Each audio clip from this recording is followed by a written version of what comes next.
First Chair is brought to you by Vail Summit Orthopaedics and Neurosurgery, keeping you active. Hanging out on decks on mountain is probably my favorite part about spring skiing and snowboarding in Vail and Beaver Creek.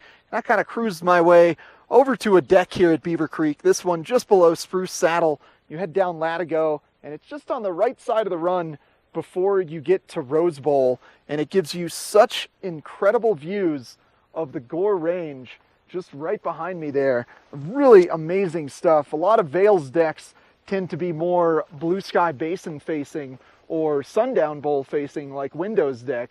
So this one's really unique that you just get to take in the majesty of the Gore Range, which is actually the largest mountain range in Colorado that doesn't have a 14er. And then there wasn't a ton of gold in the Gore Range, so prospectors weren't exploring it too much to find gold. So there's not a lot of roads there too.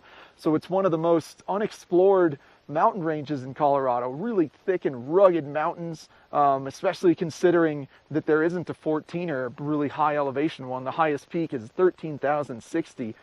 So this deck at Beaver Creek gets you a good view of the Gore Range. And then also looking off into the distance there, that's Vail Mountain and Game Creek Bowl. You can kind of see the runs coming down that. And top of Eagle's Nest just a little bit to the left, which is the top of the Lion's Head Gondola and the Eagle Bond Gondola. So incredible views here on this deck at Beaver Creek. Highly recommend you stop by here, pack out your food if you're going to bring a lunch up here. And thanks to Vail Summit Orthopaedics and Neurosurgery for sponsoring this first year. And coming up next, we've got the gear experts from Christie Sports live in the studio.